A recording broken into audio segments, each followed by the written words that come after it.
Allah subhanahu wa ta'ala, in what we read last week, continues to say, وَيَتَعَلَّمُونَ مَا يَضُرُّهُمْ وَلَا يَنْفَعُهُمْ. And they learn that which harms them and profits them not. So as we discussed last week, that through the magic they were learning, they were harming other people. One of the harms that Allah subhanahu wa ta'ala mentioned in the Qur'an, in that they were harming other people, how? One of the harms was they were separating between husbands and wives. But here now Allah subhanahu wa ta'ala continues and says that they learn that which harms them and profits them not. Meaning they cause all kinds of other harms, apart from harms to families and husbands and wives, they are causing all kinds of other harms. One of the meanings is that their magic can only harm people, it cannot benefit them. So this we should be 100% clear. Allah subhanahu wa ta'ala restricts the effect of magic to harm. Meaning they cannot make a poor person rich through magic. If that was the case, they would benefit them somehow. They cannot make a stupid person into a clever or intelligent person. So the magic, whatever sihr they have, it cannot benefit other people. The only effect it can have is a negative one. The only effect it can have is to cause harm. So therefore, Allah subhanahu wa ta'ala makes this very clear. And this really exposes the absurdity and foolishness of all those who engage in this evil practice. Because if you know that the effects of this action can only be harmful, then why would you engage in it? If you know that whatever you do through this magic or through this means is only harmful, is only negative, is only going to cause a loss to somebody else, why would you engage in this? Hence Allah subhanahu wa ta'ala continues and says, وَلَقَدْ عَلِمُوا لَمَنِ اشْتَرَاهُ مَا لَهُ فِي الْآخِرَةِ مِنْ خَلَاقٍ. And indeed they knew that the buyers of it, meaning the buyers, the purchasers of magic, they knew indeed, definitely, without a doubt, they knew they would have no share in the hereafter. مَا لَهُ فِي الْآخِرَةِ مِنْ خَلَاقٍ. Khalaq means a share of something good. So Allah subhanahu wa ta'ala is making it absolutely clear, without a doubt, indeed, that those who use magic, those who purchase magic, they will have nothing of khair in the akhirah, nothing of good. So on the day of judgment, they will come empty. And how do they purchase magic? It's not with money. It's not referring to purchasing magic with money. It's referring to them purchasing magic with their own nafs, with their iman. They have sold their souls, they have sold their iman for magic. And those who did that, of a surety indeed, they knew. How did they know? Because the angels who taught them or who directed them towards it, they warned them. They said that do not disbelieve. This is a test, do not disbelieve. They told them the result of using magic is kufr. So they knew with a surety definitely that they will have, and also it was forbidden in their books. It was also forbidden in their own books. So they had full knowledge that they will end up with no share in the akhirah. And Allah subhanahu wa ta'ala here says, مَا لَهُ فِي الْآخِرَةِ مِنْ خَلَاقٍ. An indefinite, min khalaqin. In indefinite and a negation. It means that they won't have even the smallest amount of good on the day of judgment. Every good deed that they've done, whoever engages in magic without tawbah, without repentance, whoever uses it to harm somebody, every single good that they have done, even the smallest good, will not be given to them as a reward on the day of judgment. It will be complete, their slate will be completely wiped clean. And then the Mufassirun explain, therefore what will replace it is only evil. They will only have evil punishment, evil deeds representing their actions on the day of judgment. So this is a severe warning to those who engage in magic. And as I mentioned last week and the week before that, unfortunately, there are many people engaging in this act, which many scholars said is a direct results in direct kufr. It takes away your faith, it takes away your iman. Others gave some kind of ta'wil to it, some of them, but a lot of scholars said anyone who engages in magic, because it actually involves acts of kufr, acts of shirk, acts of denigrating the Qur'an or Allah subhanahu wa ta'ala. So this is a severe warning. And as I mentioned a few weeks ago and last week, unfortunately, a lot of people are engaged in this in our communities. If you know anybody, if you come across anybody, some people are innocent, not innocent, but they're just ignorant. They don't understand, they don't know. Because the people who are selling them this, or the people who offer this to them, appear to be religious. They'll come in a thobe, they'll have a beard, they may be even called Maulana this, or Imam that, or Pir Sahib, whatever. They come in the guise of a religious person and they sell them this magic, or they offer it to them. And our people, some of them are ignorant, and some of them are desperate because they're suffering from either an illness, or the son or daughter's not listening to them, or whatever. It's something that they're desperate to get help. And unfortunately, they get driven to these types of people. If we know anybody, we must warn people against this. It's a severe act of dhulm against Allah subhanahu wa ta'ala. It's selling your iman, it results in kufr. So Allah subhanahu wa ta'ala is making it very clear that they will have nothing, no good deeds on the day of judgment. And when someone has no good deeds, it can only be shar. It can only be evil deeds on the day of judgment. Then Allah subhanahu wa ta'ala continues again. He says, وَلَبِئْسَ مَا شَرَوْا بِهِ أَنفُسَهُمْ لَوْ كَانُوا يَعْلَمُونَ. And how bad, how evil indeed was that for which they sold their own selves, if they but knew, if only they knew, subhanallah. Look at how Allah subhanahu wa ta'ala is saying it. If only they knew. There's a tone of, not regret, because Allah subhanahu wa ta'ala doesn't regret, but a tone of empathy and sympathy, that if only they knew how evil the result of their actions is. If only they knew. Now here, in the previous sentence, Allah subhanahu wa ta'ala says, وَلَقَدْ عَلِمُوا. That indeed, without a doubt, they knew. Here, Allah subhanahu wa ta'ala is saying, if only they knew. So in one place, it appears that Allah is affirming they had knowledge of what they're doing, the results of, they knew what. وَلَقَدْ عَلِمُوا لَمَنِ اشْتَرَاهُ مَا لَهُ فِي الْآخِرَةِ مِنْ خَلَاقٍ. Indeed, they knew that whoever purchases this, they will have no share in the hereafter.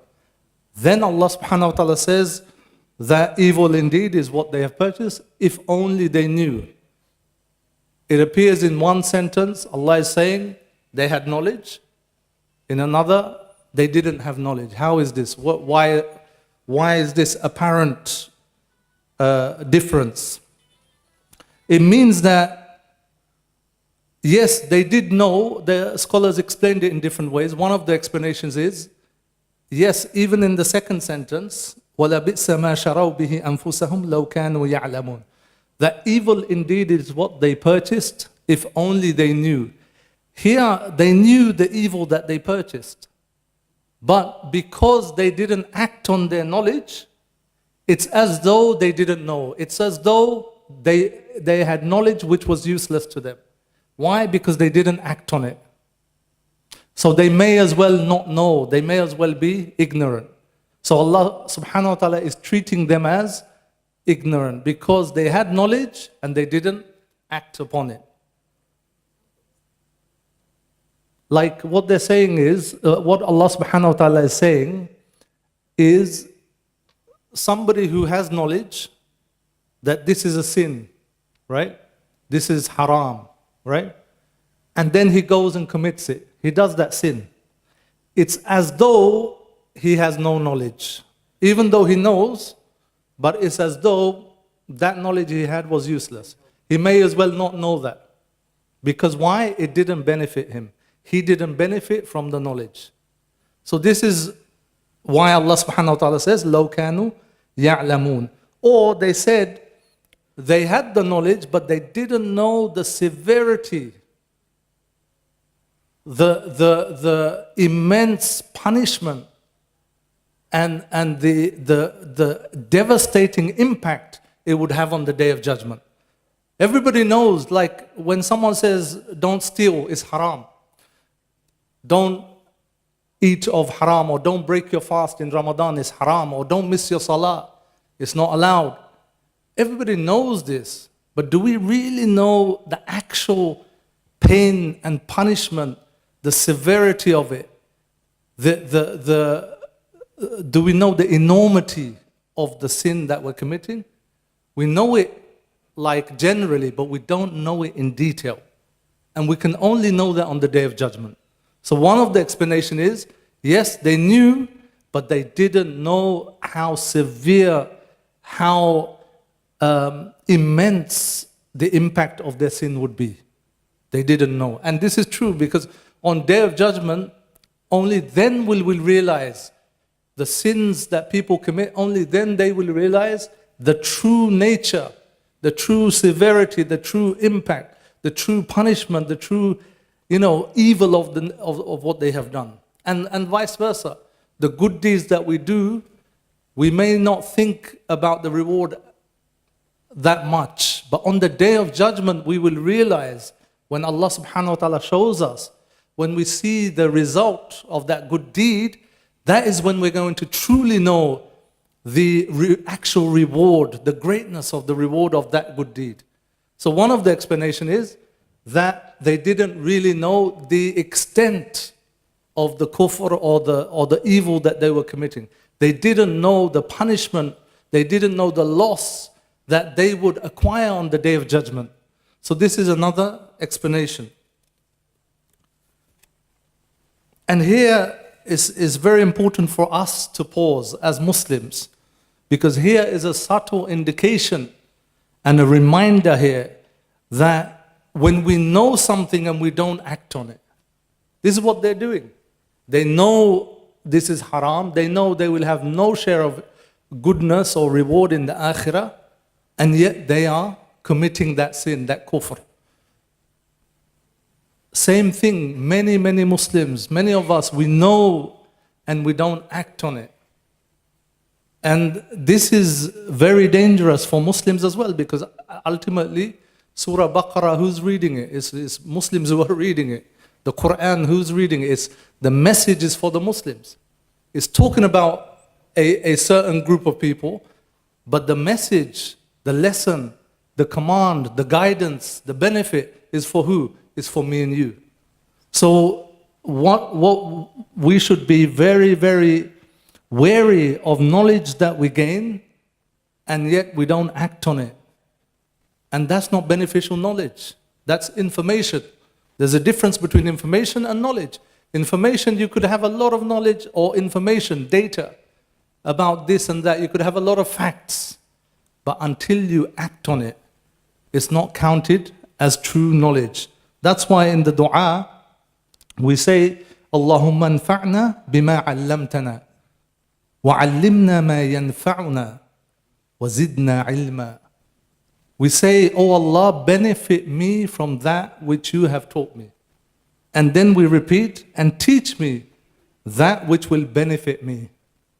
And then increase me in knowledge. So knowledge that doesn't benefit is useless.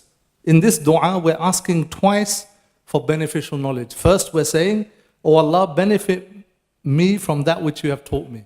Whatever you've taught me, of Islam, of the deen, of how to pray, of good actions, of haram, staying away from, benefit me from that which you have taught me. Meaning, allow me to act on what you have taught me. And then, وَعَلِّمْنَا مَا يَنْفَعُنَا. And then further teach me those things that will benefit me. You could be learning a lot of things without benefit. if you're not acting on it. As the Prophet ﷺ said, the Qur'an will be a witness either for you on the Day of Judgment or against you. The Qur'an will come on the Day of Judgment as a witness either for you or against you. It will come as a witness for you if you read it, understood it, and acted according to it. If you read it, understood it, and did not act according to it, it will come as a witness against you. So this is the difference between beneficial knowledge and that knowledge which doesn't benefit us. In fact, it harms us. Beneficial knowledge is greater than having a lot of knowledge. So in this dua, which I mentioned, we ask for knowledge twice. Before we ask for knowledge to be increased. At the end we say, وَزِدْنَا عِلْمًا, increase us in knowledge. First we ask, benefit us by the knowledge that you have given us. Then we say, teach us the knowledge that will benefit us. So twice we're asking for beneficial knowledge. Then we're saying to increase us in knowledge. So don't always wish and strive to just increase in knowledge and knowledge. Listen to lots of lectures. Watching lots of YouTube videos. Fine, is good. Seeking knowledge is obligatory. It's a good action. But bear in mind that we must put it into action. The best knowledge is knowledge of the deen, as the Prophet ﷺ said in the hadith in Sahih al-Jami', verily Allah the Exalted does not like the one who is knowledgeable of the worldly life but ignorant of the hereafter. And knowledge is action, because in the hadith the Prophet ﷺ says that each one of us will be asked, on the Day of Judgment, the feet of the son of Adam will not move. And we know we will be asked about various things. One of them is salah. Another list of things comes. What did you do with your youth? How did you spend it? One of the questions will be, عن علمه ماذا عمل فيه, about his knowledge and what he did with it. So on the day of judgment, the knowledge that you will be questioned about, not how much did you learn, not what did you learn, but what did you act by the knowledge you had. Which part of your knowledge, what did you do with your knowledge? In other words, Allah will ask, what did you do with your knowledge? Not how much did you learn, what did you do with your knowledge? This is a question on the Day of Judgment, subhanallah. And if knowledge does not benefit you, it will harm you. Bishr ibn al-Harith, he says, knowledge is good for the one who acts upon it. But as for the one who doesn't act on it, there is nothing more harmful to him than that. And as we know, those who do not act upon their knowledge will be punished in the hereafter. In a hadith of the Prophet ﷺ said, a man will be brought on the Day of Judgment and thrown into the hellfire, where his intestines will spill out. So it will be said to him, weren't you the one who used to command good and forbid evil? So he will say, yes. He will say, I used to command you to do good, yet not do it myself. And I used to forbid you from evil, yet commit it myself. This is in Bukhari and Muslim. So this is a very clear warning that here's a person who used to command good and forbid evil. He knew halal and haram. He knew his obligation to call people to good and forbid them from the evil. He was active. This is a person who's active. Yet he didn't do what he used to command, and he didn't stay away from that which he used to forbid. So again, another severe warning. Abu Qulaba, he said, if Allah subhanahu wa ta'ala presents you with knowledge, then present Allah with worship. Meaning every time you increase in knowledge, then your ibadah should increase. The more you know, the more in submission you should be. Knowledge should transpire, manifest itself in your actions. What good is knowledge if there's no action attached to it? Imam Ahmad, rahmatullah alayhi, he compared knowledge to wealth. He said the path of knowledge is like the path of wealth. If the wealth increases, then the zakah upon it increases. Meaning, the more knowledge you gain, the more zakah is due on the knowledge. What is the zakah of knowledge? It's ibadah, it's amal. And ilm and amal are very closely related, even in language. Ilm, you just change ayn, lam, mim, you just change the lam and the mim over, it becomes a amal. Ilm and amal is very closely related, even linguistically. It comes together. So there is a duty upon every single one of us that we should reflect on, what am I learning and am I acting according to what I know? One of the crises of our community is not that they don't know. Yes, there are sections of our community who are ignorant about many things.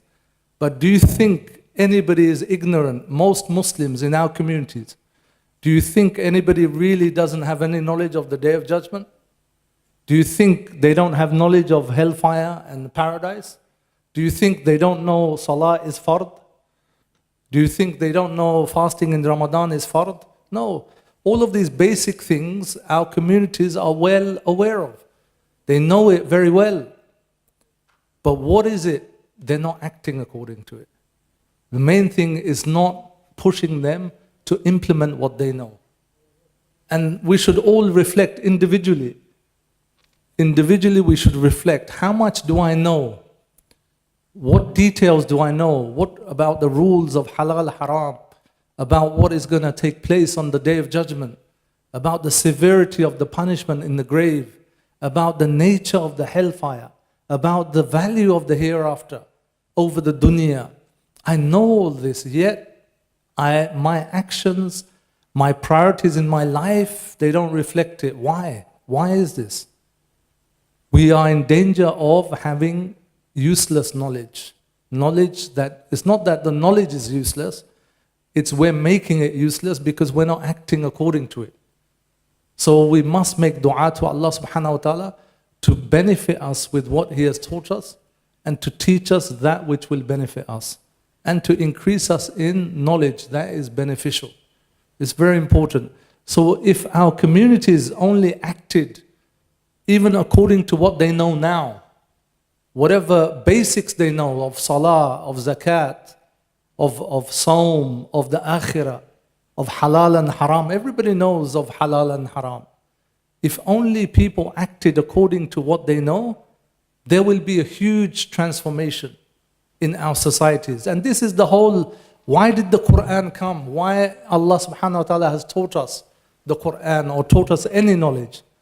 Is to transform us, is to change us, is to improve our actions, is to increase our rewards on the Day of Judgment, is to protect us from the hellfire. Knowledge is meant to be transformative, not something we just know and it doesn't move us, not something we just store like a hard drive and it doesn't do anything. It's meant to change us, it's meant to transform us, it's meant to push us, it's meant to change our behavior, it's meant to increase us in good deeds and rewards on the Day of Judgment. This is the purpose of knowledge. So he says that the more knowledge that you gain, the more tax you need to pay. Just like wealth, you pay zakat, the more wealth you have, you pay zakat, the more zakat you pay as a percentage. Same with knowledge, the zakat is ibadah. Whatever we know about nafal salah. How many of us pray much nafal? How much do we do of sunnah? We know of Ramadan is fard. Most people will fast in Ramadan. But how many of us will do sunnah fasts? How many of us will stay away from many of the haram that we know about? We know this is haram, yet we don't stay away. One of the key reasons is when knowledge doesn't transform into action, there's something wrong in the hearts. There's a sickness, there's a disease in the hearts. There's something wrong in the hearts. And the major reason, there's a couple of reasons why people don't transform or transfer knowledge into action. One of the things is heedlessness, ghafla. So people learn, they become busy with the dunya or busy with something else, other priorities, and they forget to put what they know into practice. They forget. They forget the akhirah. They forget that every minute is being recorded.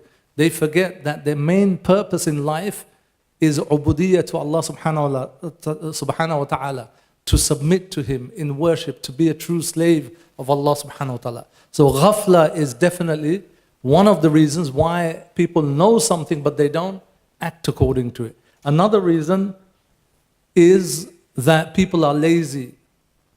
People are obeying their nafs. The nafs always commands us to be lazy. The nafs hates to strive. It hates to do action. It hates to pay extra money in charity. It hates to get up and do nafal salah. It hates to be good to others. It hates to do good action. So this striving, this mujahada that we need, striving against our nafs, we have to overcome that. And due to laziness, we can't act on what we know. Number 3 is a weakness of iman. You may know that this is halal, this is haram. You may know this is a reward of this good action. But the iman is so weak, I can't prevent myself from committing haram because iman is so weak.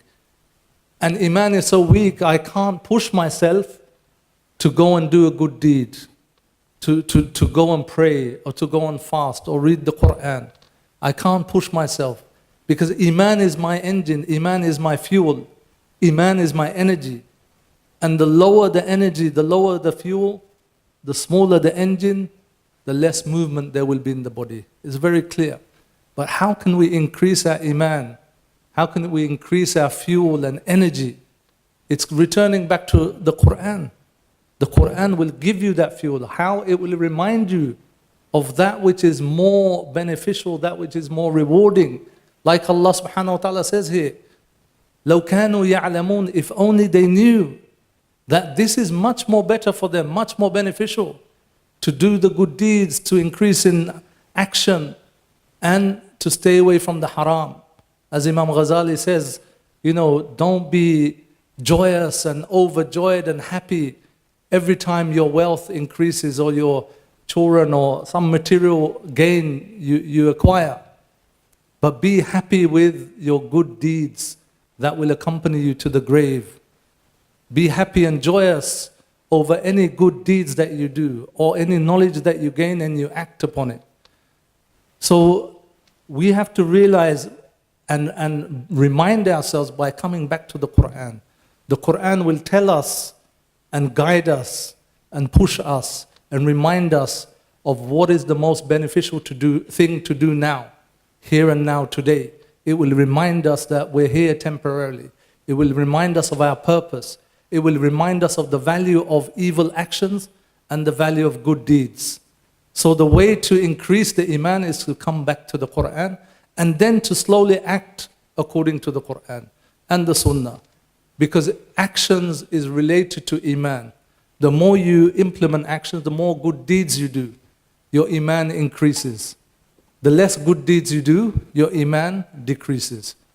So it's a bit of a catch-22. Yes, iman, the stronger your iman is, the more actions you're likely to do. But at the same time, we've got to remind ourselves, and then we have to take action. We have to weigh up the good and the bad. We have to take account and then move, take action. Realize this dunya is very temporary. Realize that whatever benefits I might get materially by wealth and business and many, many other things of the dunya, they're nothing compared to the akhirah. And if I lose the akhirah because of the dunya, then I've indeed lost everything. So once we reflect on this, then we can move towards implementing, towards increasing our good deeds, towards increasing in our focus on the akhirah and submitting to Allah subhanahu wa ta'ala. Abu Abdullah al-Rudhabari, he says, whoever goes out towards knowledge, intending just to obtain the knowledge, knowledge does not benefit them. And whoever goes out towards knowledge, intended to act upon the knowledge, knowledge benefits him, even if it's a little. Subhanallah.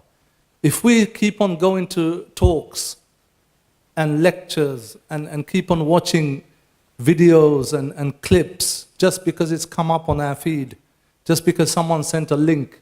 We don't think about it, we just click it, listen to it, nice, move on.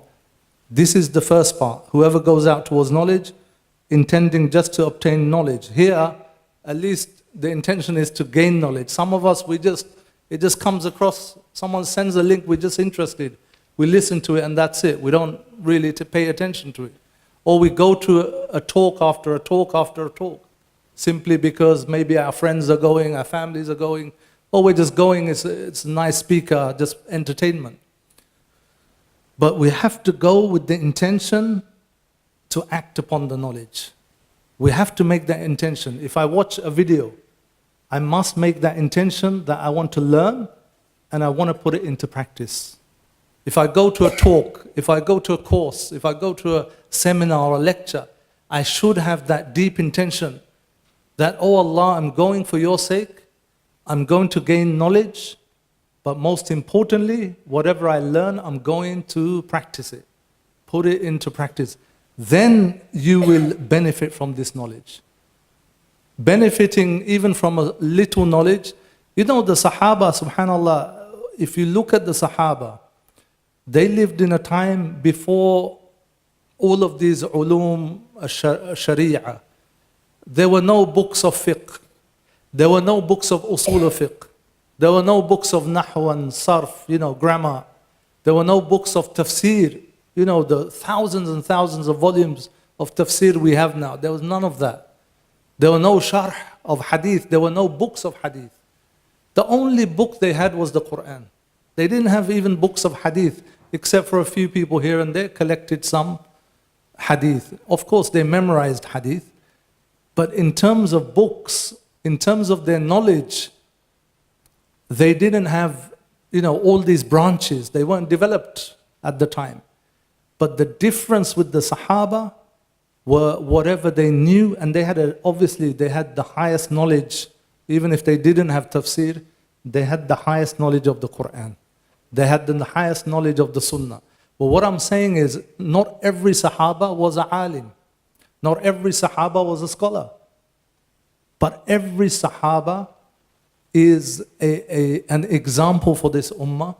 Every Sahaba is upright. Every Sahaba, Allah subhanahu wa ta'ala has approved the Sahaba. Radiyallahu anhum. Allah subhanahu wa ta'ala is pleased with them. Why? Because they acted on what they knew. Some Sahaba, they only spent 6 months with the Prophet ﷺ. Some Sahaba only spent 6 days with the Prophet ﷺ.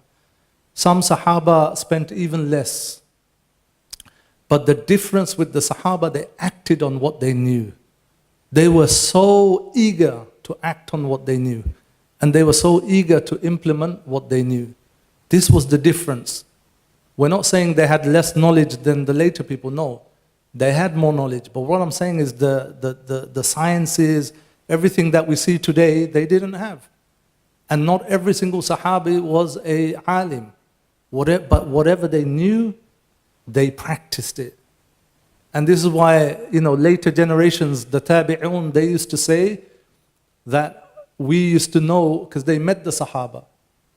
They used to say that we knew a people who were not impressed with speech. We knew a people who were not impressed with speech. Meaning, you may speak, you may be able to give a 10-hour lecture, you may be able to talk about all the finer points of Aqidah, of Iman, of Usul, of Fiqh, and this and that. That would not impress the Sahaba. The only thing that would impress them is action or practice. What is your practice? What good deeds do you do? That is all that mattered to the Sahaba.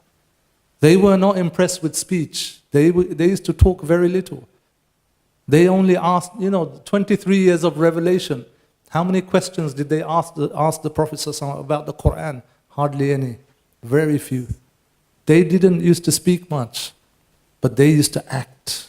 When it came to time for action, they were there. They would sacrifice everything. They were people of action, people of amal. So this is what Abu Abdullah is saying. that have the intention that when you go and learn something, that inshallah, I will put it to practice. And obviously, Allah subhanahu wa ta'ala doesn't expect you to practice every single thing that you know. You know, some of the scholars said that if you learn something new about an ibadah or practice, then at least do it once. Right? You learned something new. Maybe you learned a new dua or a part of adhkar, or you learned that, oh, it's good to fast on a certain day. Try and do it once at least. In that way you've implemented it, even if you can't manage to do it regularly. So Allah subhanahu wa ta'ala doesn't expect us to practice every single thing. Nobody can do that.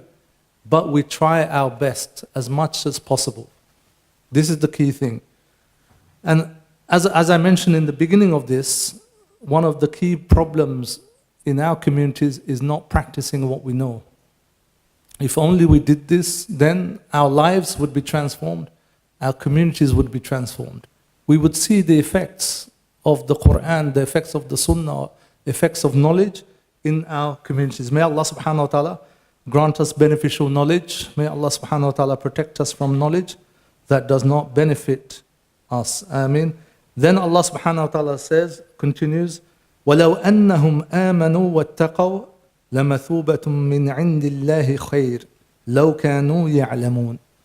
And he says, and if they had believed and guarded themselves from evil and kept their duty to Allah, far better would have been their reward from their Lord, if they but knew, if only they knew. And this is now referring back to the Bani Israel at the time of Medina, that if only they had believed in Muhammad sallallahu alayhi wasallam as a prophet, and if only they had obeyed Allah subhanahu wa ta'ala and guarded themselves from evil with taqwa and obeyed Allah, then the reward with Allah subhanahu wa ta'ala would have been far better than their pride and arrogance that has led them to reject the truth of Muhammad sallallahu alayhi wasallam and the truth of their scriptures. So Allah subhanahu wa ta'ala reminds them that what's preventing them from acting according to what they know is actually their pride and arrogance. This is what is stopping them. So for them is their pride and arrogance. But for Muslims there's many other things that is preventing us from acting on that which we know. So inshallah, we'll stop here for today, and we'll continue as usual next week, inshallah.